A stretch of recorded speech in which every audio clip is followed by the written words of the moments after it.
నమస్తే, welcome to our channel. ప్రముఖ ఆధ్యాత్మికవేత్త, ఆస్ట్రాలజర్ అనంత్ కుమార్ శర్మ గారు ఉన్నారు. వారితో మాట్లాడదాం. నమస్తే అండి. ఓం గం గణపతే నమః. చదివే వరకు ఒక వంతు, ఇప్పుడు చదువులో జ్ఞాపక శక్తి లేకపోతే ఏంటి అనేది ముందు వీడియోలో మీరు చెప్పారు. చదివిన తర్వాత నిరుద్యోగ సమస్య ఇప్పుడు చాలా తీవ్రంగా ఉందండి. ఎందుకంటే చాలామంది బీటెక్లు చదివేస్తున్నారు, చాలామంది బయటకు వస్తున్నారు. ప్రతి సంవత్సరం కొన్ని లక్షల్లో వస్తుంటే వేలల్లో మాత్రమే ఉద్యోగాలు ఉంటున్నాయి. సో కొంతమంది టాలెంట్ ఉంటుంది, చక్కగా మార్క్స్ ఉంటాయి, కానీ వాళ్ళకు ఉద్యోగం రాదు. ఎటువంటి ప్రయత్నం అంటే వాళ్ళ ప్రయత్న లోపం ఏమీ ఉండదు, కానీ అయినా పాపం ఉద్యోగం రాదు. అటువంటి వాళ్ళు నిరుద్యోగంతో బాధపడేవాళ్ళు, ముఖ్యంగా తల్లిదండ్రులు మానసిక వేదన, ప్లస్ ఇంకొకటి చుట్టూ ఉన్న వాళ్ళు ఏం చేస్తున్నావు అని అడుగుతుంటే ఈ పిల్లలు చెప్పలేక ఏం చెప్పగలరు. అలాని వాళ్ళ ప్రయత్న లోపం లేదుగా, వాళ్ళు వాళ్ళు చేస్తూ ఉన్నారు. కానీ భగవద్ అనుగ్రహం కూడా ఉండాలి. ఆ భగవంతుని అనుగ్రహం కోసం ఈ నిరుద్యోగ సమస్యతో బాధపడే వాళ్ళు ఎటువంటి పరిహారాలు పాటించాలో చెప్పండి. అమ్మ, ఇవాళ నిరుద్యోగ సమస్య ఎక్కువైపోయింది.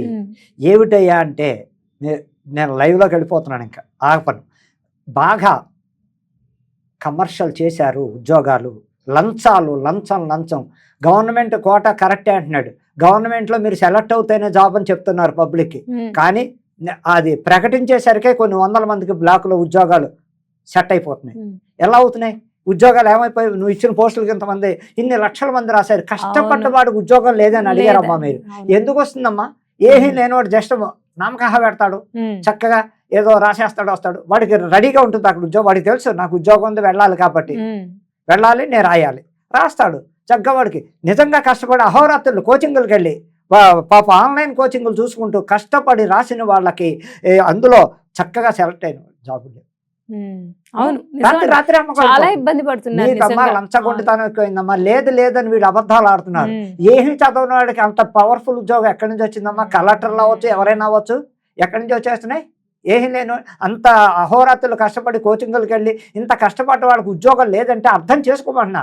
బాగా లంచగొండితనం ఎక్కువైపోయింది. జాబులు, గవర్నమెంట్ జాబులు, ప్రైవేట్ జాబులకే లంచాలు అడుగుతున్నారు. ఆఫ్టర్ సాఫ్ట్వేర్ ఉద్యోగాలు కూడా లంచం అడిగి తీసుకున్నారు. ఇన్ని లక్షలు మీరు డిపాజిట్ పెట్టాలి, తర్వాత మీకు అందులో కట్ చేసేస్తాం, ఇలా చెప్పి మాయ కబుర్లు చెప్పి మోసాలు చేస్తుంటే నిజంగా నిరుద్యోగ సమస్య ఎక్కువ అవుదామా? అందరూ డబ్బులు పెట్టలేరు, స్తోమత లేదు. ఇప్పుడు మిడిల్ క్లాస్ ఫ్యామిలీలో ఉన్నాయి. ఒక్కడ సంపాదన మీ నలుగురు తినాలంటే అప్పటికే చదువుకి చాలా లక్షలు అవుతున్నాయి కదా అండి. అప్పులు చేసి పొలాలు తాకట్టేట్టు, బంగారాలు తాకట్టు పెట్టి లోన్లు తీసుకుని ఎడ్యుకేషన్ తీసుకుని చదివించుకుని లాస్ట్ కి అప్పులు మిగులుతున్నాయి. అప్పులు వాళ్ళు ఒత్తిళ్ళు ఎక్కువైపోతున్నాయి. లోన్లు ఇచ్చిన వాళ్ళంతా ఒత్తిళ్ళు చేయడం, వీళ్ళకి జాబులు లేకపోవడం, ఎంత అప్పు చేసి కూడా లంచాలు తీసుకుని వాళ్ళు తిరిగి పోవడం, రేపు మాపడడం, ఏదైనా అంటే బెదిరించడం, ఏం చేసుకుంటావు చేసుకో, మేము ఇవ్వం, ఇంక లేదు అని కూడా బెదిరింపులు చేయడం ఇష్టారాజ్యం కింద తయారవుతోంది. కాబట్టి చక్కగా ఉన్నవాడికి, కష్టపడ్డవాడికి, ఏ వృత్తులైనా సరే కష్టపడ్డవాడికి దారి లేదు, అన్యాయానికే దారుంది. అది ప్రజలు కూడా అర్థం చేసుకుని తొందరపడి లంచం ఇచ్చేటప్పుడు ఆలోచించండి, అప్పులు చేసి ఇవ్వకండి, ఆలోచించండి. మనిషికి ఇవ్వచ్చా? నాకు ఆ మినిస్టర్ తెలుసు, నాకు ప్రధానమంత్రి తెలుసు, సీఎం పక్కనే ఉంటాను నేను, ఇన్ని రకాల అబద్ధాలు ఆడి ప్రజలు ఇంకా నమ్మి మోసపోయి లక్షలు తెచ్చిస్తున్నారు. అదే నిజం చెప్పి, ఇదమ్మా ఈ పరిష్కారం, ఇలా చెయ్యండి, ఇంత మీరు ఉద్యోగం వచ్చాక మాకు ఎంతో కొంత ఇవ్వండి అన్న వాళ్ళని నమ్మట్లే. వీడు అయస్కాంతం పెడతాడు చేతిలో, రకరకాల కబుర్లు చెప్పి వాడు పాపం నిజమేమో అనుకుని ఇంట్లో బంగారమో లేకపోతే ఏదో తాకట్టేటాడు, లేకపోతే తెచ్చి వాడు 10 లక్షలు అంటే ఎలా తెచ్చిస్తారో, మాయలో ఎలా పడతారంటే వశీకరణం. అది వశీకరణం అంటారు. ఆ మాటలు పడిపోతారు వాళ్ళు. అంత టెక్నిక్ గా పడగొట్టి ఆ వ్యక్తిని పాపం లొంగ తీసుకుని తర్వాత నుంచి బెదిరించాలి. ఇంకా ఆడపిల్లలు అయితే మామూలుగా కాదమ్మా, మీరు తప్పుగా మామూలుగా ఏడిపించట్లేదు. ఉద్యోగస్తులు ఉద్యోగానికి ఇంటర్వ్యూ కడితే వాళ్ళు అడిగే ప్రశ్నలు పరమ చండాలంగా ఉన్నారు. నేను ఓపెన్ గా మాట్లాడతాను, ఎవరు ఫోన్ చేసి అడుగుతాడో నేను చూస్తా. ఎలా ప్రవర్తిస్తున్నారు ఆడపిల్లలు ఇంటర్వ్యూ కడితే, అడ్డమైన వ్యధవ ప్రశ్నలు. సరే నీకు ఉద్యోగం ఇప్పిస్తా, మా గెస్ట్ హౌస్కి వస్తావా? మా గెస్ట్ హౌస్కి వస్తావా నువ్వు? నీకు తప్పకుండా జాబ్ ఉంది. ఇవి వీళ్ళు చేసే పనులమ్మ. నమ్మించి వాడుకుని వెళ్ళకూడదండి. ఎందుకు వెళ్ళాలి? వీళ్ళ మాయ అదే, అందులోనే పడకూడదు, ప్రతి ఇంటికి నిజంగా అలా అడిగాడు అంటే వాడు ఉద్యోగం ఇచ్చేవాడు కాదు అని. వాడు కామంతో పిచ్చిలించేవాడు, వాడు వాంఛ తీర్చుకోవడానికి ఒకటి. తర్వాత మళ్ళా జాబు లేదేం లేదు. నీకు ఉద్యోగం కావాలా? ఆడపిల్లని వేసే ప్రశ్న. మగాడు వెళ్ళాడు అనుకో, సైడ్గా ఎలా చెప్తాడు, ఇలా అంటారు, ఓ 10 లక్షలు పెట్టు, నీకు తప్పు పాపం ఆశపడ్డవాడు నమ్మి మోసపోయి. అలా చేసుకోకండి. ఇంటర్వ్యూల్లో చాలా అన్యాయాలు జరుగుతున్నాయి, అక్రమాలు జరుగుతున్నాయి. వాళ్ళకి చెప్పినట్టు విధానంగా విన్న వాళ్ళకి అక్కడ ఉద్యోగం నిజంగా కష్టపడ్డవాడి జాబు లేదు.